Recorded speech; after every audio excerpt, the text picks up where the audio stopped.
Hello friends, कैसे हैं आप सब। मैं सरिता मिश्रा आपके अपने ओम शिव शक्ति क्लासेस पर स्वागत करती हूं। उम्मीद करती हूं कि मेरे भाभी शिक्षक भाई बहन सभी खुश होंगे, प्रसन्न होंगे, अपनी तैयारी करने में जुटे हुए होंगे। जैसा कि आप सब जानते हैं कि डेली हम यहां ऑल इंडिया मॉक टेस्ट कर रहे हैं सीडीपी का, तो उसी तहत आज भी क्लासेस रहेगी आपके। बट ये है कैमरे में आपको क्लासेस नहीं दे पा रही हूँ, इसका मुझे खेद है, लेकिन कोई बात नहीं। आपकी कंटिन्यूटी बिल्कुल ना बिगड़े, मैं ये नहीं चाहती हूँ। आप अपनी तैयारी पर बिल्कुल लगे रहें। कर्म करना चाहिए इंसान को, फल बिल्कुल देंगे भगवान जी, है ना। तो चलिए अपने सेशन की ओर चलते हैं। यहाँ पर चैनल की लिंक तो आपको नहीं दी गई है, लेकिन आपको मालूम है कि यहाँ पर रात्रि के 9 बजे क्लासेस रहती है डेली। कितने बजे? रात्रि के 9 बजे आपको क्लासेस यहाँ पर मिलती है। आपको सीडीपी की मिलती है, मैथ्स की मिलती है, और जल्द ही मैं सुबह भी आपको 9 बजे क्लासेस देने वाली हूँ। और इवनिंग में आपकी मैथ्स की क्लास रहती है, विजय सर आपको क्लास देते हैं। तो डेली इंजॉय कीजिए क्लासेस को और अपना रिविजन कीजिए, ठीक। तो चलिए अब ज़्यादा समय ना वेस्ट करते हुए अपने क्वेश्चन की ओर चलते हैं। देखते हैं कि पहला क्वेश्चन आज का क्या है। देख लीजिए, तो ये पहला क्वेश्चन क्या कह रहा है। सबसे पहले आप क्या कीजिए कि शेयर करके आइए, सभी फ्रेंडों में शेयर करके आइए। जैसा कि आप सब जानते हैं कि आज मेरा फास्ट भी है, तब भी मैं आपको क्लासेस दे रही हूँ, और यही रीज़न है कि मैं आपको कैमरे में क्लास नहीं दे पाई हूँ। लेकिन आपके कंटिन्यूटी ना बिगड़े, इसलिए मैं अपने फास्ट के दिन भी आपको क्लास दे रही हूँ। इसका आप अहमियत ज़रूर समझिएगा कि मैम अगर समय को हमारे बिगाड़ नहीं जाने दे रही हैं, तो आपको शेयर करना है और अपना रिविज़न करना है। तो अपने मन लगाकर ईमानदारी से, जिस तरह मैं आज क्लास ले रही हूँ, आप ईमानदारी से जाके सबसे पहले शेयर करके आइए, सभी फ्रेंड्सों में अपने शेयर करके आएँ। इसके बाद हम यहाँ पर क्लास स्टार्ट करते हैं। चलिए, तो अपने ईश्वर को नमन करते हुए, अपने माता पिता को याद करते हुए और चलते हैं अपने सेशन की ओर। जैसा कि आप सब शेयर करके ही आते होंगे, अगर नहीं आते हैं तो बीच बीच में आप शेयर करके आके चले आया करिए। चलिए, तो पहले क्वेश्चन की ओर बात करते हैं। क्या कह रहा है क्वेश्चन आपका कि एक अच्छा अध्यापक विद्यार्थियों के मध्य बढ़ावा देता है। एक जो अच्छा शिक्षक होता है, अध्यापक होता है, वो किसके मध्य, विद्यार्थियों के मध्य क्या बढ़ावा देता है, ऐसी कौन सी एक्टिविटी करता है कि उसके मध्य वो ज़्यादा बढ़ावा देता है विद्यार्थियों के मध्य। वो एक विद्यार्थी, दूसरा विद्यार्थी, कोई दो विद्यार्थी, उन दो विद्यार्थियों के बीच वो कौन सी चीज़ को ज़्यादा यहाँ पर वो बढ़ावा देता है, बताइए। क्या प्रतियोगिता, कॉम्पिटिशन की भावना को वो ज़्यादा बढ़ावा देता है। सेकेंड ऑप्शन कह रहा है सहयोग, कोऑपरेशन की भावना को बढ़ावा देता है, या प्रतिद्वंदिता की भावना, या तटस्थता की भावना। बताइए, आंसर कीजिए सभी लोग, क्या होगा इसका राइट ऑप्शन। सभी लोग बताएंगे और ईमानदारी से शेयर करके आइए आप लोग। अगर आप लोग शेयर नहीं किए हैं तो आप लोग शेयर करके आ जाइए, तुरंत आ जाइए शेयर करके। और आप लोग आपको संडे का जो आपका टैलेंट खोज प्रतियोगिता है रात्रि के 9 बजे, तो आपको बिल्कुल मिस नहीं करना। किसी भी दोस्त को, किसी भी भाई, किसी भी बहन को, है ना। चलिए, तो आज अपनी बहनों को भी मैं बधाई देना बिल्कुल भूल गई। तीज का आज व्रत होगा सभी का, तो सबको बहुत बहुत बधाई हो, सभी भाइयों को, सभी बहनों को, है ना। चलिए, तो राइट ऑप्शन आपका क्या हो जाएगा यहाँ पर। एक अच्छा अध्यापक जो होता है विद्यार्थियों के मध्य किस चीज़ को बढ़ावा देता है ज़्यादा, वो सहयोग, कोऑपरेशन की भावना को, वो ज़्यादा सहयोग की भावना को वो ज़्यादा बढ़ावा देता है। किसी भी बच्चों को ये नहीं कहता कि आप क्या कीजिए, कंपटीशन कीजिए, रिलेबलरी प्रतिद्वंदिता कीजिए, या तटस्थता कीजिए, मतलब एक दूसरे से झगड़ा कीजिए। वो समझा करके बीच में मध्यस्थ की तरह भावना का वो विकास करते हैं टीचर, है ना। तो राइट ऑप्शन क्या हो जाएगा आपका, ऑप्शन नंबर बी आपका राइट हो जाएगा। उम्मीद करती हूँ आपको सेशन बिल्कुल पसंद आ रहा होगा। अब आज अपने फास्ट के दिन भी आपको क्वेश्चन दे रही हूँ, यहाँ पर क्लास दे रही हूँ, इससे बड़ी बात क्या हो सकती है आपके लिए भी और मेरे लिए भी, क्या हो सकती है ना। चलिए, तो बात करते हैं अपने सेकंड क्वेश्चन की। देखते हैं क्या सेकंड क्वेश्चन क्या कह रहा है कि मानसिक रूप से स्वस्थ अध्यापक की विशेषता क्या है। बताइए, सभी लोग बताएं कि मानसिक रूप से स्वस्थ अध्यापक है वो उसका मेंटल क्या है, स्वस्थ है। तो अध्यापक की विशेष, एक अध्यापक मानसिक रूप से स्वस्थ है तो उसकी विशेषता क्या होगी, बताइए। पहला कह रहा है कि वह संवेदात्मक रूप से असंतुलित होता है। वो अगर स्वस्थ है, मानसिक रूप से स्वस्थ है वो अध्यापक, तो वो क्या है यहाँ पर, क्या होगा, संवेदात्मक रूप से स्वस्थ, मतलब उसका जो संवेद है, उनकी जो संवेग है, जो मतलब कहने की जैसे उनकी एक्टिविटी है, वो संतुलित होनी चाहिए। उसे अपने विषय का गहन ज्ञान होना चाहिए। वह अत्यधिक संवेदनशील है, या वह सख्त अनुशासन पसंद करता है। बताइए, आंसर कीजिए, सभी लोग आंसर कीजिए, क्या होगा राइट ऑप्शन आपका सबका यहाँ पर। जो मानसिक रूप स्वस्थ अध्यापक होगा तो उसकी क्या विशेषता होगी, बताएं, सभी लोग आंसर करें। तो आपका राइट ऑप्शन क्या हो जाएगा, ऑप्शन नंबर फर्स्ट हो जाएगा। वो क्या करेंगे, वो संवेदात्मक रूप से संतुलित रहेंगे, मतलब उनका जो संवेद रहेगा, उनका संवेद इमोशन रहेगा, उनका जो एक्टिविटी रहेगी, उनकी जो बताने की शैली रहेगी, वो क्या रहेगा, संतुलित रहेगी, है ना। उसे अपने विषय का गहन ज्ञान है, ठीक है, होना चाहिए, पर इतना गहन नहीं। वह अत्यधिक संवेदनशील है, ऐसा भी ज़्यादा अत्यधिक नहीं होना चाहिए। वह सख्त अनुशासन पसंद करता है, ये भी नहीं होना चाहिए, सख्त कोई भी चीज़ को नहीं रखना है। तो हमारा राइट ऑप्शन क्या हो जाएगा, ऑप्शन नंबर फर्स्ट हो जाएगा, है ना। चलिए, तो मैं आप सबको फिर से एक बार बधाई देती हूँ तीज का, हरतालिका तीज का, सभी बहनों को, सभी भाइयों को, है ना। मैं तो आज बहुत खुश हूँ, आई थिंक सभी खुश होंगे, सभी बहनें खुश होंगी, है ना। तो आप बस आराम कीजिए और साथों साथ अपना रिवीजन कीजिए, है ना। चलिए, तो मैं ज़्यादा कुछ ना सोचते हो, अपने बारे में ना सोचते हो, आप सबके बारे में ज़्यादा सोचते हो, आज क्लास दे रही हूँ। तो चलिए बात करते हैं थर्ड क्वेश्चन की, कि शिक्षा का अति महत्वपूर्ण उद्देश्य क्या होता है। आपको मालूम होता है कि जो शिक्षा क्या है, आपको शिक्षा आज के ज़माने में नहीं, बहुत पहले की ये मान्यता है कि शिक्षा हर व्यक्ति को जरूरी है, हर व्यक्ति को, है ना। तो इसमें जाति धर्म का कोई भेदभाव नहीं होना चाहिए। तो शिक्षा का अति महत्वपूर्ण उद्देश्य, क्यों इतना शिक्षा जरूरी है बताइए। क्या आजीविका कमाना होता है, या बच्चे का सर्वांगीण विकास होता है, या पढ़ना एवं लिखना सीखना होता है, या बौद्धिक विकास होता है, क्या होता है बताइए। सभी लोग आंसर करेंगे और ईमानदारी से आंसर करेंगे। और आप लोग, मैम जिस तरह से आज ईमानदारी से मैं आपकी क्लास ले रही हूँ, इस तरह से ईमानदारी से आप सबसे पहले शेयर कर दीजिए, मन लगाकर शेयर कीजिए।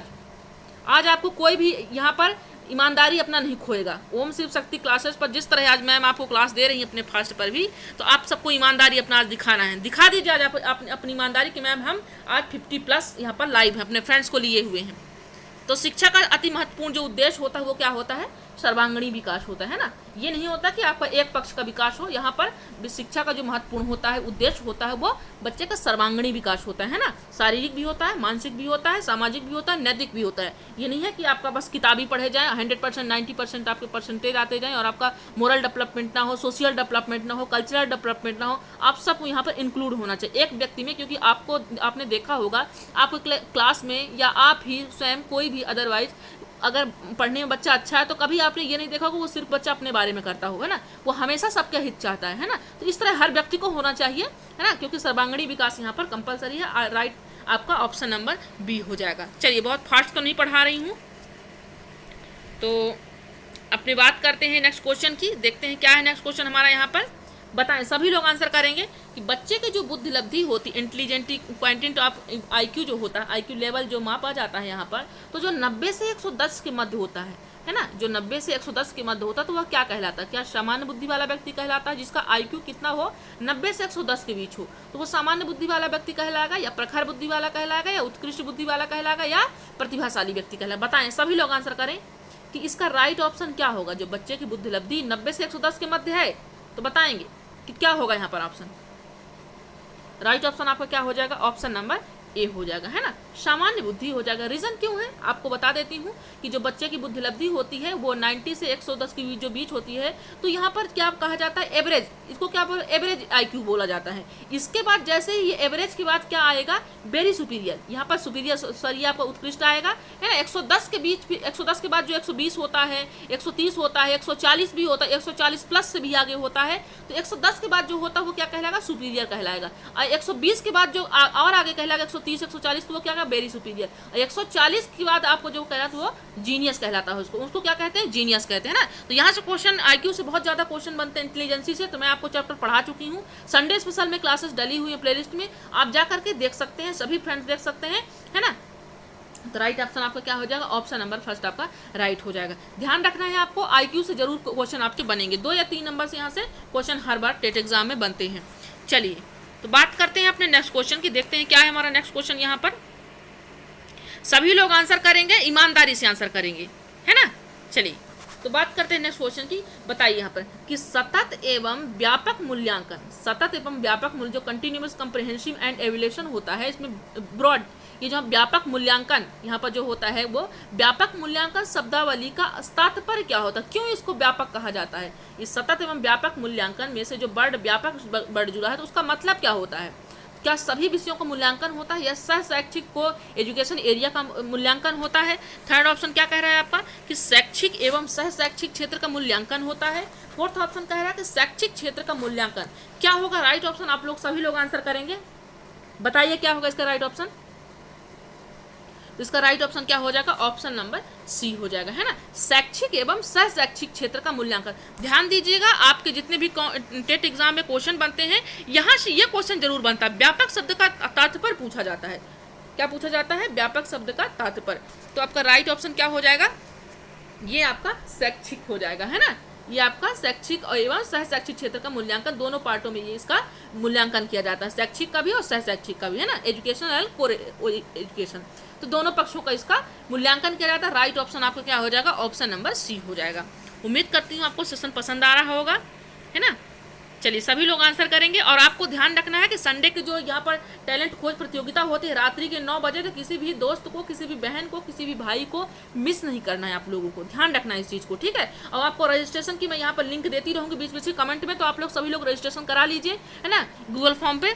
चलिए बात करते हैं क्वेश्चन की अपने, कि क्या कह रहा है क्वेश्चन। शिवानी द्वारा पूछे गए एक प्रश्न का उत्तर, शिवानी क्या करती है, शिवानी द्वारा मतलब शिवानी के द्वारा यह क्वेश्चन पूछा जाता है, तो पूछे गए एक प्रश्न का उत्तर शिक्षक तत्काल नहीं दे सकता है। अगर मान लीजिए अगर आपने मुझसे कोई क्वेश्चन किया, मैंने आपको तत्काल नहीं दिया है, आंसर नहीं दे पाया, तो शिक्षक की क्या प्रतिक्रिया होना चाहिए वहाँ पर। पहला ऑप्शन कह रहा है यहाँ पर कि शिक्षक द्वारा, पहला ऑप्शन क्या कह रहा है, देखिए स्क्रॉल हो गया है, एक सेकंड रुक जाइएगा। हाँ चलिए, यहाँ पर क्या कह रहा है कि शिक्षक द्वारा शिवानी को चुप करा देना चाहिए। सेकंड ऑप्शन कह रहा है यहाँ पर कि शिक्षक द्वारा शिवानी का ध्यान बटा देना चाहिए। थर्ड ऑप्शन आपका कह रहा है कि शिक्षक को कहना चाहिए कि मैं नहीं जानता हूँ। फोर्थ ऑप्शन कह रहा है कि शिक्षक द्वारा इस प्रश्न का सही उत्तर बाद में समझ कर देना चाहिए। क्या होना चाहिए आपका आंसर बताइए, सभी लोग आंसर करेंगे कि जब शिवानी क्या करती है, शिवानी द्वारा पूछे गए प्रश्न, जब शिवानी कोई प्रश्न पूछती है तो प्रश्न का उत्तर शिक्षक तत्काल नहीं दे सकता है। लेकिन अगर नहीं दे सकते तो आप क्या रिएक्ट करोगे। मान लीजिए आपके साथ कोई प्रॉब्लम है, कुछ किसी प्रॉब्लम में या कोई इंपॉर्टेंट काम कर रहे हैं, बच्चा आपसे क्वेश्चन पूछ रहा है बार बार, तो आपका रिएक्शन क्या होगा, क्योंकि आप वहाँ तो बिजी हो, तो आप तुरंत रिएक्ट नहीं कर सकते, आंसर नहीं दे सकते, लेकिन आप रिएक्ट क्या करोगे उसके साथ, बताएं सभी लोग बताएं। बहुत कॉमन सी चीज़ है। तो सब इसका राइट ऑप्शन क्या हो जाएगा, ऑप्शन नंबर डी हो जाएगा। क्या कहेंगे यहाँ पर शिक्षक, क्या कहेंगे, शिक्षक द्वारा इस प्रश्न का सही उत्तर बाद में समझकर देना चाहिए। ये नहीं कि आपको टाल दे, जब भी आपको टाइम मिले तो आपको तत्काल बच्चे की जिज्ञासा को शांत करना चाहिए ना। राइट ऑप्शन क्या हो जाएगा, ऑप्शन नंबर डी हो जाएगा। आप लोग को भी कोई प्रॉब्लम हुआ करे तो बिल्कुल आप कमेंट बॉक्स में कमेंट कर सकते हैं। शिव शक्ति क्लास आपके लिए ऑल टाइम 24 घंटे किसी भी टाइम आपके लिए उपलब्ध रहेगा, है ना। चलिए, जब आप जान सकते हैं कि आज मेरा फास्ट होते हुए भी मैं आपको क्लास दे रही हूँ, तो आप सोच लीजिए मैं आपके लिए कितना डेडिकेट हूँ। आपको सब मालूम है, मेरा संदेश भी मालूम है कि मैं प्रतिबद्ध हूँ आपकी तैयारी को लेकर के, तो आप भी प्रतिबद्ध हो जाइए मेरे साथ तैयारी करने के लिए, है ना। और आप सबको ये नहीं सोचना कि मेरी सीट पक्की होगी या नहीं होगी, होगी या नहीं होगी भी आपको बीच में नहीं करना, आपको पक्की करनी है मेरे साथ, आपको अपनी तैयारी पक्की करनी है ना। जिस भी सब्जेक्ट में प्रॉब्लम होती मैं सारे सब्जेक्ट आपको दिलाऊंगी, संस्कृत भी दूंगी आपको जल्द ही, आपको मैथमेटिक्स की पेडागॉगी भी दे रही हूँ, मैथमेटिक्स का कंटेंट पार्ट आपको मिल रहा है, ईवीएस का पार्ट मिल रहा है। मैं आपको चाहती हूँ कि बस सीडीपी का आपका कॉन्सेप्ट ये रात में आपका डेली रात्रि के 9 बजे में आपको यहाँ इससे आपको 10 से 20 प्रैक्टिस करा दूँ, तो आपको यहाँ पर सफिशियंट हो जाए प्रैक्टिस। और जस्ट इसके बाद मैं ईवीएस का, हिंदी का, सभी का आपको देने भरमार दे दूंगी आपको प्लेलिस्ट में, जाइए देखिए कितना देखना है आपको, बस आप रिवीजन जरूर कीजिएगा, ठीक है। चलिए, बस एक क्लास को खत्म कर देने से बस नहीं होता है, रिवीजन करना पड़ता है, ठीक।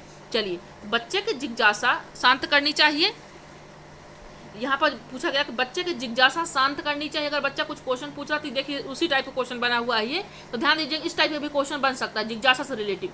तो बच्चे की जिज्ञासा शांत करनी चाहिए। कब शांत करनी, जब शिक्षक फुर्सत में हो, जब विद्यार्थी फुर्सत में हो, कुछ समय के पश्चात, या तत्काल जब विद्यार्थी द्वारा जिज्ञासा की गई हो। बताइए, जब बच्चा कोई क्वेश्चन पूछ रहा तुरंत, तो शिक्षक को क्या करना है, उसकी जिज्ञासा को क्या करना है, तुरंत जब शिक्षक फुर्सत में हो तब उसको कह दो कि जब मैं फुर्सत में रहूँगा तब मैं तुमको बताऊंगा उस क्वेश्चन का आंसर, या जब विद्यार्थी फुर्सत में हो तब आप आंसर बताओगे, या कुछ समय के पश्चात बताओगे। जब बच्चा पूछता है, जब उसकी जानने की इच्छा है, ललक है कि मुझे इसी टाइम आंसर चाहिए, तो क्या उसी समय पश्चात बताओगे, या तत्काल जब विद्यार्थी द्वारा जिज्ञासा की गई। राइट ऑप्शन बताइए, बहुत कॉमन सा पार्ट है ये आपका, तो राइट ऑप्शन क्या हो जाएगा आपका, ऑप्शन नंबर डी हो जाएगा, है ना। क्या हो जाएगा आपका, ऑप्शन नंबर डी हो जाएगा, ठीक। चलिए, ये बात सही है कि अगर बच्चा कुछ पूछने की जिज्ञासा कर रहा है तो उसको बताना चाहिए, नहीं तो फिर दोबारा सोच लेगा कि बस मैम सर या मैम तो कुछ बताती ही नहीं है, तो इससे अच्छा वो हमें पूछना ही नहीं है ना, तो ऐसा कुछ नहीं करना है आपको। चलिए बताइए, नेक्स्ट क्वेश्चन की बात करते हैं, देखते हैं क्या है हमारा नेक्स्ट क्वेश्चन। शैशव काल की अवधि हो, जो मैंने आपको बता रखा है यहाँ पर कि जीन पियाजे की थ्योरी हमने पढ़ भी ली है ना, कॉन्सेप्ट क्लास भी ले ली है, और मैं आपको एमसीक्यू में बार बार जीन पियाजे की बात करती हूँ। रीजन क्या है, क्यों रीजन है, तो आप ध्यान दे लीजिएगा। जीन पियाजे, वाइगोस्की और कोहलबर्ग और एरिक्सन, कुछ ऐसी थ्योरी हैं कि आपको यहाँ से क्वेश्चन मिलना ही मिलना है। और जैसे क्या है, बेंडूरा जी की थ्योरी है, ठीक है। और जो क्वेश्चन आपको बताई हूँ चोम्स्की जी के बारे में, आपको नेक्स्ट प्रीवियस क्लास में बता चुकी हूँ। चोम्स्की जी की बात, जो जन्मजात की बात करते हैं भाषा के बारे में, तो वो भी आपका फेमस क्वेश्चन है, हर टेट में एग्जाम में बनता है, ठीक है। तो शैशव काल की जो अवधि है, तो बताइए क्या जन्म से 1 वर्ष होती है, या जन्म से 2 वर्ष तक होती है, जन्म से 3 वर्ष तक होती है, जन्म से या 2 से 3 वर्ष होती है, बताएं सभी लोग आंसर करें, क्या होगा राइट ऑप्शन आपका। ईमानदारी से आपको यहाँ पर शेयर करना है और ईमानदारी से आपको यहाँ पर राइट ऑप्शन करना है, ठीक है। चलिए बताएं क्या होगा राइट ऑप्शन आपका।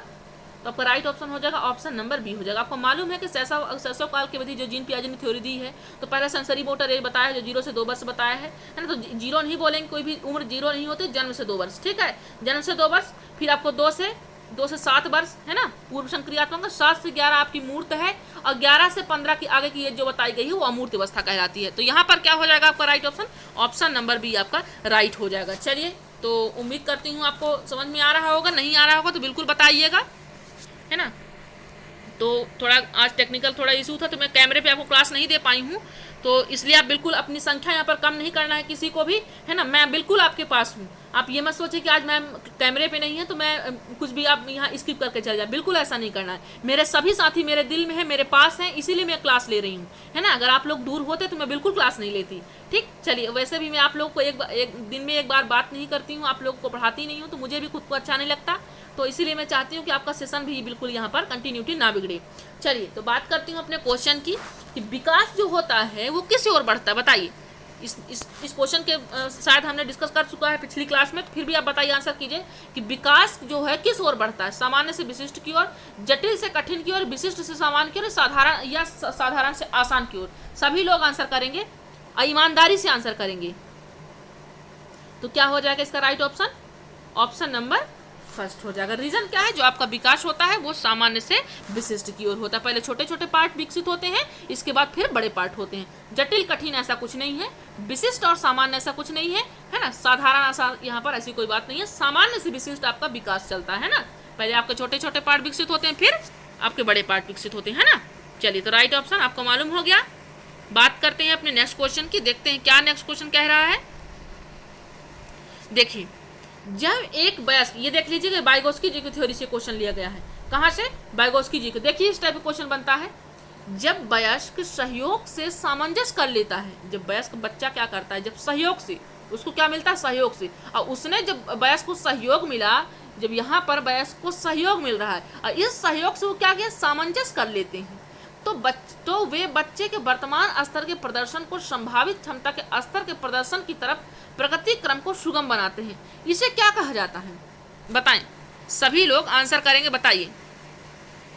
जब ये सहयोग को सामंजस्य कर लेता है तो वे बच्चे क्या करते, बच्चे के वर्तमान स्तर के प्रदर्शन को संभावित क्षमता के जो ZPD होता है, ये आपका ZPD ये आपका ZPD है, ठीक है। ये आपका जैसे आपका ये क्या हुआ, ये आप हो गए, है ना। आपने 10 नंबर का ये आपको क्वेश्चन बना लिया है, आपको एग्जाम हॉल में जाना है, यहाँ पर सरिता मैम आपको क्लास दे रही हैं, है ना, CDP की। तो आपको यहाँ से यहाँ का क्षेत्र क्या हो गया, ZPD होगा। लेकिन आपको यहाँ जो वयस्क से या अपने या तो फिर आपने कहना चाहिए आपके बड़ों से या मुझसे, जिससे भी आप एग्जाम्पल लेना चाहते हैं, आपको जो भी यहाँ पर आपको हेल्प मिल रही है, तो जब हो रही है यहाँ पर संभावित यहाँ पर सहयोग दी जा रही है वर्तमान स्तर के प्रदर्शन को और भी बेहतर करने के लिए, प्रगति क्रम को सुगम बनाने के लिए, तो उसको क्या कहा जाता है, वो क्या रहा वहाँ पर क्या हो रहा है, वहाँ पर सहयोग देना हो रहा है। क्या हो रहा है, वहाँ पर सहयोग देना की बात हो रही है ना। तो राइट ऑप्शन क्या हो जाएगा, क्योंकि आप ये बिल्कुल परेशान मत हो कि समीपस्थ विकास क्यों नहीं है। आपका ये जो क्षेत्र है वो ZPD कहलाता है। आपका ये जो हेल्प से लेकर के यहाँ के बीच जो क्षेत्र है, इस क्षेत्र को ZPD कहा जाता है, ना कि जो यहाँ पर हेल्प मिल रही है आपके बड़ों से, आपके शिक्षक से, आपके माता पिता से, वो जो हेल्प मिल रही है वो हेल्प को क्या कहते हैं, उसे आप क्या कहते हो, आप उसे आप स्कैफोल्डिंग कहते हो या सहयोग देना कहते हो। और वो मिलती किससे है, MKO। इसको क्या वर्ड यूज किया गया है इसके लिए, MKO, मतलब मोर नॉलेजेबल अदर, मतलब आपसे जो ज्यादा जानकार हो यहाँ पर आपको वो सहयोग देता है। राइट ऑप्शन क्या हो जाएगा, ऑप्शन नंबर बी हो जाएगा। चलिए बात करते हैं अपने नेक्स्ट क्वेश्चन की, देखते हैं क्या है नेक्स्ट क्वेश्चन हमारा आज का। तो चलिए बात करते हैं क्वेश्चन की। नवीन जानकारी को, आपकी कोई नई जानकारी है उसे शामिल कर लेना। आपके पास आप पूरा मान लीजिए कि अगर आपको वर्तमान में आज पता चला कि वाइगोत्स्की जी की थ्योरी बहुत इंपॉर्टेंट है, टेट एग्जाम में बनती है, तो आपने उस जानकारी को क्या किया, शामिल कर लिया। जो आपको पहले का ज्ञान था उसमें आपने आत्मसात, मतलब कि वहाँ पर इंक्लूड कर लिया उस चीज़ को। जो आप पहले आप थ्योरी पढ़ रखे थे जीन पियाजे की, वाइगोत्स्की जी की, और जो आप चीज़ नहीं पढ़े थे आज मैं आपको बता रही हूँ, तो उस दोनों में आपने क्या कर लिया, उसको रिलेट कर लिया, शामिल कर लिया, उसको इंक्लूड कर लिया आपने। तो वर्तमान स्कीमा अवधारणा में आपने अपने अवधारणा, पहले की जो अवधारणा थी उसे वर्तमान में लागू कर लिए। तो ये जो बदलाव हो रहा है, पहले जो नवीन जानकारी को आपने शामिल किया पिछली जानकारी में, उसे क्या कहते हैं हम? उसे हम, पहला ऑप्शन कह रहा है अनुकूलन कहते हैं। सॉरी, तो डरिएगा नहीं, ऐसी कोई बात नहीं है, मैं स्वस्थ हूँ, बिल्कुल स्वस्थ हूँ, आप सबके बीच हूँ, है ना। चलिए बात करते हैं क्वेश्चन की। पहला क्या कह रहा है? अनुकूलन कह रहा है। सेकंड कह रहा है आत्मसात्विकरण कह रहा है। थर्ड कह रहा है समायोजन कह रहा है। फोर्थ कह रहा है अहम केंद्रता। बताएं, सभी लोग आंसर करें कि इसको क्या कहा जाता है? नवीन जानकारी को अगर आपने नई जानकारी को पूर्व जानकारी में रिलेट कर लिया है तो उसे हम क्या कहते हैं? राइट ऑप्शन आपका ऑप्शन नंबर बी हो जाएगा। क्या हो जाएगा? ऑप्शन नंबर बी, आत्मसात्मीकरण उसको कहते हैं। क्या कहते हैं? आत्मसात्मीकरण। नवीन जानकारी को आपने शामिल किया है पुरानी जानकारी में, ठीक है। अब अगर आपने पुरानी जानकारी को नई जानकारी में वो किया है तो वो क्या किया है? आपने समायोजन किया है ना। यहाँ पर दो चीज की बात होती है, और ये दोनों प्रोसेस किसके प्रकार है? ये अनुकूलन, एडॉप्टेशन के हैं प्रकार, दोनों हैं, है ना। ये अनुकूलन के हैं। आपने एक को पुरानी जानकारी में नए में इंक्लूड किया, एक को पुराने को नए में किया, है ना। तो ये दो प्रकार के आपके होते हैं, ध्यान रखिएगा इसकी। जो ये बहुत इंपॉर्टेंट क्वेश्चन है, ठीक है। चलिए आए हुए क्वेश्चन है, बात करते हैं अपने नेक्स्ट क्वेश्चन की। देखते हैं क्या है नेक्स्ट क्वेश्चन, बताएं। मध्य बाल्यावस्था में भाषा के बजाय अधिक होते, जो मध्य बाल्यावस्था होती है, आपको मालूम है कि पूर्व बाल्यावस्था होती है, फिर आपकी एक उत्तर बाल्यावस्था होती है। इन दोनों के बीच जो मध्य बाल्यावस्था होती है उसमें क्या होता है? बताएं। उसमें जो मध्य बाल्यावस्था में भाषा के बजाय अधिक होता, भाषा के बजाय होता क्या है? यहाँ पर अहम केंद्रित होता है। यह पहले में ऑप्शन में आपका अहम केंद्रित के बजाय सामाजिकृत अधिक होता है। सेकंड कह रहा है सामाजिकृत के बजाय अहम केंद्रित ज़्यादा होता है। थर्ड कह रहा है जीववादी के बजाय सामाजिकृत अधिक होता है। या परिपक्व के बजाय, भाषा परिपक्व के बजाय अपरिपक्व ज़्यादा होता है। बताएं सभी लोग, आई थिंक आपको ये आंसर आ भी रहा होगा, है ना। तो ध्यान रखिएगा इस चीज़ को, अहम केंद्रित है। और ये अहम केंद्रित की बात जीन पियाजे करते हैं, और व्यक्ति केंद्रित की बात जब आएगी तो वो क्या कहते हैं? ये आया हुआ क्वेश्चन है, सीटेट में आया था ये क्वेश्चन कि जैसे क्या पूछा था कि वाइगोत्स्की जी ने, जैसे बच्चे अपने ही मन में बातचीत कर रहे हैं, है ना। तो यहीं पर अपने ही मन में जो बातचीत बच्चा कर रहा है, तो इस चीज़ को जीन पियाजे ने क्या कहा है? अहम केंद्रित कहा है। और इसी बात को कि जो बच्चा अपने ही मन में बातचीत कर रहा है उसे वाइगोत्स्की जी ने किस नाम से कहा है? व्यक्ति केंद्रित कहा है। आपको ये पॉइंट ध्यान रखना है, ठीक है। तो बताइए यहाँ पर आंसर कीजिए क्या होगा। यहाँ पर देखिए, मध्य बाल्यावस्था में भाषा सामाजिकृत की, यहाँ पर क्या हो जाएगा? भाषा सामाजिकृत के बजाय अहम केंद्रित अधिक होता है। आपको मालूम है कि क्या ज्यादा होता है? अहम। मध्य बाल्यावस्था में बच्चा क्या करता है कि जैसे वो क्या गुड्डे गुड़ियों को खेल रहा है, अब खेल में ही बच्चे क्या करते हैं? इमेजिन करते हैं, है ना।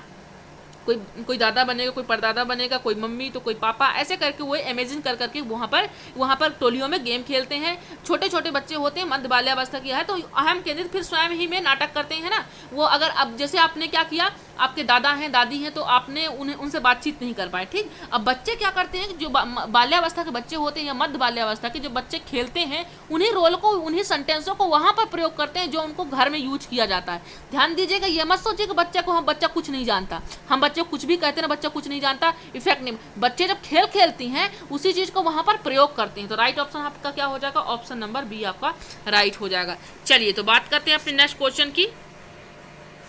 देखते हैं आज का हमारा नेक्स्ट क्वेश्चन क्या है। तो बताएं, बाल केंद्रित शिक्षा में शामिल है। बाल केंद्रित शिक्षा में ध्यान रखिएगा, मैं आपको बार बार रिपीट कर रही हूँ कि 9 बजे, रात्रि के 9 बजे जो आपको यहाँ पर टैलेंट खोज प्रतियोगिता होने वाली है, तो रजिस्ट्रेशन करा लीजिए। लिंक मैं आपको दे रही हूँ नीचे, है ना, कमेंट बॉक्स पे। सभी लोग यहाँ पर रजिस्ट्रेशन करा लें गूगल फॉर्म पर, है ना। सभी दोस्तों को शेयर कर दीजिए और खुद भी यहाँ पर फॉर्म फिल कर लीजिए आप लोग, है ना। तभी आप लोग टेस्ट रात्रि, क्योंकि आपको साइंस और प्लस EVS बहुत इंपॉर्टेंट क्वेश्चन इस बार के आपको रात्रि के 9 बजे आने वाले हैं। आपको मजा आ जाएगी इस बार का टेस्ट में। आपको आप लोग खुद बोलेंगे कि मैम बहुत अच्छे क्वेश्चन थे, है ना। चलिए, क्योंकि मैं सभी कंपटीशन को देख करके ये क्वेश्चन बनाई हूँ। चलिए बताइए, बाल केंद्रित शिक्षा में शामिल है। बाल केंद्रित जो आपका यहाँ पर चाइल्ड सेंटर्ड एजुकेशन है, इसमें क्या इंक्लूड है? बच्चों के लिए हस्तपरक गतिविधियाँ, बच्चों का एक कोने में बैठना, प्रतिबंधित परिवेश में अधिगम। फोर्थ ऑप्शन क्या कह रहा है? वे गतिविधियां जिनमें खेल शामिल नहीं। बताएं, बाल केंद्रित शिक्षा में शामिल है, क्या शामिल है? बच्चों के लिए हस्तपरक, बच्चों जो करते हैं, जो भी करके सीखना। हस्तपरक मतलब अपने हाथों से की गई गतिविधियों पर, या बच्चे का एक कोने में बैठा देना, या प्रतिबंधित परिवेश में अधिगम बैठा करके, या किसी कमरे में बंद कर, प्रतिबंध करके, बंद लगा करके, गेट बंद करके आप उस परिवेश में बच्चे को सिखा रहे हो, या वे गतिविधियां जिनमें खेल शामिल नहीं, ऐसा बताएं। तो बहुत आसान सा क्वेश्चन था, तो राइट ऑप्शन क्या हो जाएगा इसका, ऑप्शन नंबर फर्स्ट हो जाएगा ना। बच्चों के लिए हस्तपरक गतिविधियां, ऐसी एक्टिविटी जिसमें बच्चा स्वयं करके सीखता हो। हस्त का मतलब है स्वयं हाथों से, गतिविधियों से मतलब है एक्टिविटी, मतलब स्वयं हाथों से वो अपना क्या करता हो, एक्टिविटी करता हो, है ना। चलिए तो बात करते हैं अपने नेक्स्ट क्वेश्चन की, देखते हैं क्या नेक्स्ट क्वेश्चन कह रहा है हमारा यहाँ पर। तो सभी लोग एक बार फिर से प्रेम से जाइए, ईमानदारी से जाइए और शेयर करके आइए। आप लोग ईमानदारी आपको नहीं खोना है, और आप लोग शेयर करके आए, सभी लोग शेयर करके आए, जाइए आप लोग एक बार शेयर करके आइए, क्योंकि आज जो मैम यहाँ पर कर रही हैं, आपके लिए मेहनत कर रही हैं, ये आपके लिए सिर्फ है, ये आपके लिए है, ध्यान रखिएगा, ये आपके लिए है, ठीक है। तो आपको अपनी ईमानदारी आज नहीं खोना, बिल्कुल आज नहीं खोना है, और 50+ आज आपको लाइव लाना है ना। बस एक कारण है, मैं आपको कैमरे पे क्लास नहीं दे पाई हूँ, इसका मुझे खेद है, लेकिन क्या कर सकती हूँ, टेक्निकल थोड़ा इशू था इसलिए नहीं दे पाई हूँ। लेकिन कैमरा ऑफ हो या ऑन हो, इससे आपको नहीं, मैं हूँ तो आपके पास ही ना। चलिए तो बात करते क्वेश्चन की, क्या कह रहा है क्वेश्चन देखिए। कक्षा अध्यापक ने राघव को अपनी कक्षा में अपने कीबोर्ड पर स्वयं द्वारा तैयार किया गया मधुर संगीत बजाते हुए देखा। यहाँ पर कक्षा अध्यापक क्या करते हैं, राघव को अपनी ही कक्षा में अपने कीबोर्ड पर, बच्चा क्या कर रहा है यहाँ पर, उसके पास कीबोर्ड है ना, ये कीबोर्ड है, और सर जी क्या कर रहे हैं यहाँ पर, राघव को कीबोर्ड पर क्या देख रहे हैं, मधुर संगीत बजाते हुए देख रहे हैं। अब बताइए, कक्षा अध्यापक ने विचार किया कि राघव में जो बुद्धि है वो उच्च स्तरीय थी। तो यहाँ पर बताइए कि हाँ, जैसा कि आप सब मालूम है कि हम यहाँ पर गार्डनर जी की थ्योरी पढ़ चुके हैं, देख लीजिए यहीं पर ये क्वेश्चन बन गया है। अब बताइए, अब यहाँ पर किस टाइप का ये क्वेश्चन बना हो, संगीत की बात की गई यहाँ पर, तो आंसर कीजिए क्या होगा राइट ऑप्शन आपका, सभी लोग आंसर करेंगे यहाँ का। तो पहला स्थानिक होगा, या सेकंड होगा शारीरिक गतिबोधक होगा, तीसरा संगीतमयी, या चौथा भाषाई। सभी लोग आंसर करें, सभी लोग आंसर करेंगे। तो राइट ऑप्शन आपको क्या होगा बताएं। आपको मालूम है कि ये कहाँ की बात हो रही है, ये संगीत की बात हो रही है ना। ये गार्डनर जी की बुद्धि की थ्योरी में बताया है उन्होंने कि जो संगीत पर ज़्यादा बातचीत करते हैं, संगीत पर वो संगीत बजाते हैं, है ना, गाते हैं, गुनगुनाते हैं, तो उनमें कौन सा विकास होता है, उनमें संगीत, उन व्यक्तियों में संगीत का विकास होता है। और भाषाई का मतलब यहाँ पर जो है, यहाँ पर जो भाषाई विकास होता है, तो ये किस पर बातचीत की गई है, ये कवि होते हैं, ये लेखक होते हैं, लेखककार होते हैं, व्याख्याता होते हैं, इनमें शब्दों की बहुत इनके पास स्पष्टता होती है, बहुत सारे शब्द होते हैं, हिंदी के हो, जिस भी एरिया के हो, वो जिस भी वर्ड के हो, जिस भी लैंग्वेज के हो, तो उनके पास ये चीज़ बहुत होता है। इस बुद्धि वाले व्यक्ति क्या बनते हैं, लेखक बनते हैं, लेखककार बनते हैं, व्याख्याता बनते हैं, वकील बनते हैं, है ना, ये सब बनते हैं। शारीरिक गतिबोधक की जब बात आएगी तो आपको मालूम है कि ये शारीरिक एक्टिविटी जैसे डांस करने वाले हैं, है ना, क्रिकेट खेलने वाले हैं। स्थानिक बुद्धि का मतलब है दिशा दूरी से, यहाँ से मतलब है ना, तो राइट ऑप्शन क्या हो जाएगा, संगीत हो जाएगा। ठीक है, चलिए बात करते हैं अपने नेक्स्ट क्वेश्चन की, देखते हैं क्या है नेक्स्ट क्वेश्चन हमारा यहाँ पर। जब एक शिक्षक क्या करता है कि यह समझता है कि स्वाभाविक रूप से लड़के गणित में लड़कियों से अच्छे होते हैं, ये तो भाई गलत बात है बिल्कुल भी, है ना, कि ऐसा नहीं है कि लड़के बस यहाँ पर गणित जानते हैं, लड़कियाँ बिल्कुल नहीं जानती हैं। तो यह दर्शाता है कि अध्यापक है, यहाँ पर जो एक्टिविटी अध्यापक कर रहा है, तो बताइए यहाँ पर जो लड़के क्या समझ रहा है, स्वाभाविक रूप से क्या समझ रहे हैं, यहाँ पर टीचर जो है क्या समझ रहे हैं कि लड़के जो है गणित में लड़कियों से अच्छे होते हैं। तो यह क्या दर्शाता है, नीतिपरक दर्शाता है, ये जेंडर वाइज समझाता है, ये शिक्षाप्रद है, ये सही दृष्टिकोण है। क्या सर जी सही समझ रहे हैं या नहीं, आंसर कीजिए, सभी लोग आंसर करें।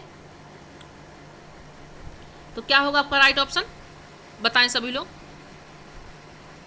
तो राइट ऑप्शन आपका हो जाएगा ऑप्शन नंबर बी, लिंग पक्षपात की बात कर रहे हैं सर। क्या कर रहे हैं सर, लिंग पक्षपात की बात कर रहे हैं ना। लड़का ऐसा नहीं कर सकता, लड़की ऐसा कर सकती है। अरे भाई, लड़का लड़की क्या नहीं कर सकती, आज की दुनिया में ऐसा कुछ नहीं है कि जो कोई काम लड़का नहीं कर सकता लड़की भी नहीं कर सकती। आज हर काम लड़का और लड़की पर ऐसी कोई मान्यता नहीं रह गई है ना। अब समावेशी शिक्षा के तहत सभी लोग को पढ़ना है, साथ में पढ़ना है, लड़का और लड़की बिल्कुल भेदभाव नहीं रखना है, सभी ऊंचाइयों को छूइए। मेरा यहाँ पर मैं गॉड से ब्लेस करूंगी कि यहाँ पर सभी मेरे फ्रेंड्स जो हैं सभी एक सीट पक्की कर लें, इस बार के टेट एग्जाम में सीट पक्की कर लें, ठीक है।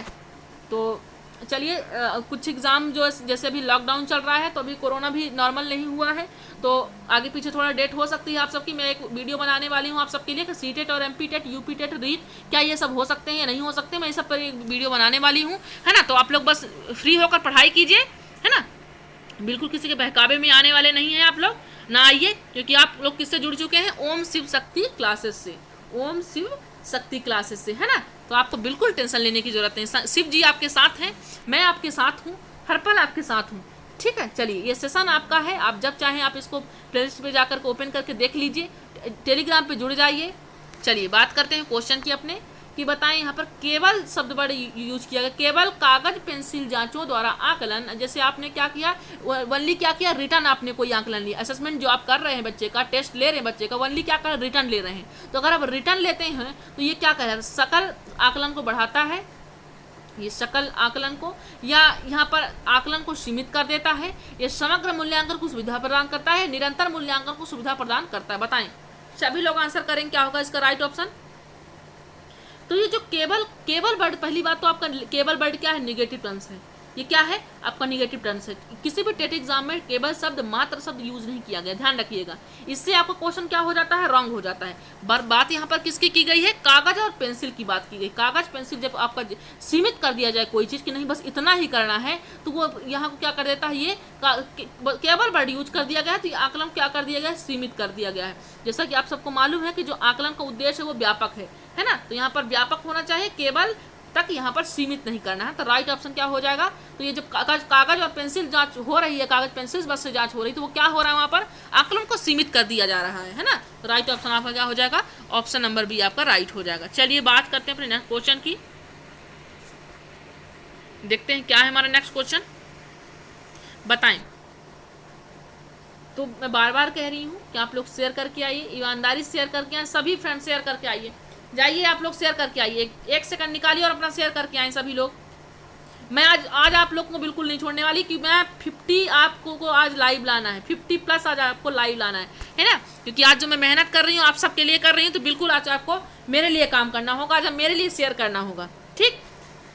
चलिए बताइए, के अनुसार यहाँ पर डॉट डॉट जो दिया है, के अनुसार बालक का विकास अनुवांशिकता तथा वातावरण का गुणनफल होता है। यहाँ पर कौन से ऐसे मनोवैज्ञानिक हैं जिन्होंने अपने डेफिनेशन में बताया है कि जो बालक का विकास होता है वो अनुवांशिकता तथा वातावरण का गुणनफल होता है। क्या होता है, गुणनफल होता है ना। तो बताएं यहाँ पर अनुवांशिकता और वातावरण गुणनफल होता है, कौन यहाँ पर कौन से मनोवैज्ञानिक ने बात की इस तरह की, वुडवर्थ जी ने की है, गैरेट जी ने की है, हॉलैंडली जी की है, या थॉर्नडाइक जी ने की, बताएं सभी लोग आंसर करें। तो क्या हो जाएगा हमारा right option, option number first, Woodworth ji ने बात की है। कौन किया है ये बात, वुडवर्थ जी ने कहा है कि बालक का जो विकास होता है वो अनुवांशिकता तथा वातावरण का गुणनफल होता है। आप ध्यान रखिएगा, ये बहुत इंपॉर्टेंट, ये आपका जो डेफिनेशन है बहुत इंपॉर्टेंट डेफिनेशन है, ये टेट एग्जाम में आई हुई 3 से 4 बार क्वेश्चन ये आया हुआ है, आपको ध्यान रखना है इस चीज़ को, ठीक है। चलिए बात करते हैं अपने नेक्स्ट क्वेश्चन की। देखिए बहुत ही प्यारा क्वेश्चन है। अब ये क्योंकि ये क्वेश्चन पुराना हो चुका है, लेकिन फिर भी पुराने होने के बावजूद भी आज ये क्वेश्चन आ रहा है। ये पहले की बात की गई है इस क्वेश्चन में, लेकिन आता हर टेट एग्जाम में। बताएं, मनोविज्ञान ने सर्वप्रथम अपनी आत्मा का परित्याग किया। मनोविज्ञान ने क्या किया, पहले सर्वप्रथम अपनी आत्मा का परित्याग किया, फिर क्या किया, अपने मन का, फिर अपनी चेतना का, अभी वह एक प्रकार के व्यवहार को संजोए हुआ है। यह कथन किसका है? अभी भी कुछ ना कुछ पहले उसने क्या किया, आत्मा का परित्याग किया, फिर मन का किया, फिर अपनी चेतना का किया। लेकिन आज भी जो हमारा मनोवैज्ञानिक है वो किस मनोवैज्ञानिक हम जो पढ़ते हैं, हम लोग CDP पढ़ते हैं, ये साइकोलॉजी जो पढ़ते हैं, तो वो किस पर डिपेंड है? तो आज भी वो किस पर है, व्यवहार पर, बिहेवियर की बात की जाती है आज भी अपने मनोविज्ञान में, है ना। तो बताइए ये बात कौन का, टीचनर जी ने कहा है, बुंट जी ने कहा है, वुडवर्थ जी ने कहा है, मैकडूगल जी ने कहा है? आंसर कीजिए सभी लोग, सभी लोग आंसर करेंगे, ईमानदारी से आंसर करेंगे। राइट ऑप्शन आपका क्या हो जाएगा, वुडवर्थ जी। वुडवर्थ जी ने बात की है कि जो मनोविज्ञान है ना, तो मनोविज्ञान क्या है, यहाँ पर पहले आत्मा का परित्याग किया, फिर मन का, फिर चेतना का, फिर एक व्यवहार को आज भी संजोए हुआ है ना। सही बात है कि आज भी जो हमारी CDP और व्यवहार की बात करती है ना। चलिए तो यहाँ पर देख लीजिए क्या क्वेश्चन कह रहा है कि मनोलैंगिक विकास में, यहाँ पर मनोलैंगिक विकास में आपको जब इरिक्सन की थ्योरी आप पढ़ेंगे तो वहाँ पर बात की जाएगी। जो ये सॉरी इरिक्सन जी की नहीं, जीन पियाजे जी की थ्योरी है, उन्होंने मनोलैंगिक विकास के बारे में बात की है, उन्होंने मनोलैंगिक विकास के बारे में भी बात की है। तो मैं आपको किसी दिन उनकी थ्योरी पढ़ा दूंगी, है ना। चलिए, तो उन्होंने सुप्तावस्था की बात की, किसके, लेटेंसी पीरियड की बात की गई है। तो उन्होंने क्या बताया है, लेटेंसी पीरियड एज को कौन सी एज को बताया है, क्या 2 से 5 वर्षों तक बताया है, 6 से यौवनावस्था तक बताया है, 18 से 20 वर्ष तक, या 20 से 22 वर्ष? आंसर कीजिए। यहाँ से मनोलैंगिक विकास के प्रकार उन्होंने बताए हैं। कितने प्रकार के विकास बताए हैं? 5 प्रकार के। बच्चों में कितने प्रकार के? 5 प्रकार, जिनमें से सुप्तावस्था भी एक प्रकार है, ठीक है, विकास की। अवस्थाओं की, सॉरी अवस्थाओं की, जिनमें से एक सुप्तावस्था भी है ना। तो बताइए उसका क्या अंतराल संबंधित है, कौन सी अवस्थाओं से संबंधित है, कौन सा उसका एज है, आंसर करें। तो राइट ऑप्शन आपका क्या हो जाएगा, ऑप्शन नंबर बी आपका राइट हो जाएगा। उन्होंने बात की 6 से यौवनावस्था तक को क्या कहा उन्होंने, सुप्तावस्था कहा है ना। राइट ऑप्शन क्या हो जाएगा, मैं डिटेल्स इसकी कॉन्सेप्ट क्लास दे दूंगी आप लोग को, तो समझ में आ जाएगा, है ना। चलिए राइट ऑप्शन बी हो जाएगा। बात करते हैं अपने नेक्स्ट क्वेश्चन की, देखते हैं क्या नेक्स्ट क्वेश्चन कह रहा है हमारा यहाँ पर। देखिए विकास के मनोसामाजिक सिद्धांत का प्रतिपादन किसने किया है, मनोसामाजिक सिद्धांत का प्रतिपादन किसने किया है, एरिक्सन जी ने किया है, फ्रायड जी ने किया है, कोहलर जी ने किया है, बाटसन जी ने किया है। तो मनोसामाजिक विकास की बात की गई है, आपको ध्यान रखना है इस चीज को। तो फ्रायड जी ने तो संज्ञानात्मक बात की गई है ना, आपको मालूम है। एरिक्सन जी ने ये बात की है, एरिक्सन जी ने क्या कहा है, मनोसामाजिक सिद्धांत। मैं आपको मैं आपको पिछले सेशन में बता चुकी हूँ कि जो एरिक्सन जी की थ्योरी विश्वास बनाम अविश्वास जो मैं आपको बताई हूँ, है ना, उसमें जिस प्रकार से उन्होंने मनोसामाजिक पूरे अवस्थाओं को उन्होंने विस्तार से बताया है कि किस अवस्थाओं में मनुष्य का जो विकास होता है, सामाजिक विकास होता है, या जो भी जितने भी प्रकार के विकास होते हैं, सब अलग अलग अवस्थाओं में अलग अलग उन्होंने प्रकार बताया है, उसका रीजन बताया है। अब अगर वो विकास नहीं हो पाता तो व्यक्ति में कौन सा दोष उत्पन्न हो जाता है, ये भी उन्होंने बताया है ना। तो एरिक्सन जी की थ्योरी अगर पढ़नी है तो कमेंट कीजिएगा आप लोग, है ना। राइट ऑप्शन क्या हो जाएगा, ऑप्शन नंबर फर्स्ट हो जाएगा। आप लोग जिस दिन कहेंगे उस दिन मैं सिर्फ थ्योरी क्लास रख दूंगी, और सभी मनोवैज्ञानिकों के छोटे छोटे 5-5 मिनट के इकट्ठा में एक साथ किसी एक दिन रख दूंगी। बस आप लोग बताएं जरूर, ठीक है, कमेंट कीजिएगा तो हम उस दिन क्लास ले लेंगे। चलिए आप लोग अपनी ईमानदारी बनाए रखना है और शेयर करते रहना है। चलिए बताइए पर डॉट डॉट के अनुसार ईदम जो होता है, ईदम, अहम, ईद और ईगो और सुपर ईगो, व्यक्तित्व के 3 घटक हैं। तो ये व्यक्तित्व के 3 घटक कौन दिया है, बेंडूरा जी ने दिया है, युंग जी ने दिया है, एडलर जी ने दिया है, फ्रायड जी ने दिया। बताएं, सभी लोग आंसर करेंगे, कौन दिया है बताएं। यहाँ राइट ऑप्शन क्या हो जाएगा, ये मालूम है आपको कि फ्रायड जी ने दिया है। ये व्यक्तित्व के जो 3 प्रकार हैं फ्रायड जी ने दिया है। मन की अवस्थाएं भी इन्होंने 3 प्रकार के बताया, चेतन है, अचेतन है, अर्धचेतन है। इसी प्रकार से इन्होंने क्या बताया, इदम, ईगो और सुपर ईगो। ये व्यक्तित्व के प्रकार है, ये मन के प्रकार हैं। ध्यान रखिएगा, यहाँ से थ्योरी से देख लीजिए किस किस टाइप के फ्रायड जी की थ्योरी से क्वेश्चन बनते हैं, ठीक है। चलिए बात करते हैं अपने नेक्स्ट क्वेश्चन की, देखते हैं क्या नेक्स्ट क्वेश्चन कह रहा है। किस व्यवहारवादी का मानना है कि अन्य व्यवहारों की भांति भाषा भी क्रिया प्रसूत अनुबंधन द्वारा सीखी जाती है। बताएं, यहाँ पर बाटसन जी कहते हैं कि उनका कहना है कि भाषा भी क्या होती है, जैसे अन्य व्यवहारों का विकास होता है, उसी के भांति भाषा भी क्या होती है, क्रिया प्रसूत की बात यहाँ पर हो रही है। आपको ध्यान रखना, क्रिया प्रसूत अनुबंधन की थ्योरी में किसकी बात की गई है, कौन से यहाँ पर मनोवैज्ञानिक बताएं।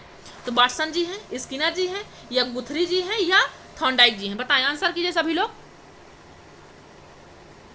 तो क्या हो जाएगा राइट ऑप्शन, ये ऑप्शन नंबर बी हो जाएगा। स्किनर जी की बात हो रही है। आपको मालूम होना चाहिए कि जब क्रिया प्रसूत की वर्ड का बात आएगी, क्रिया प्रसूत, तो अनुबंधन की बात आएगी, रीइंफोर्समेंट की बात आएगी, तो ये किसकी बात होगी, ये स्किनर जी की बात होगी, है ना। तो आपको ध्यान रखना है इस चीज को, क्रिया प्रसूत में किसका नाम आएगा, कौन दिया है, ये स्किनर जी ने दिया है ना। चलिए तो नेक्स्ट क्वेश्चन की बात करते हैं हम।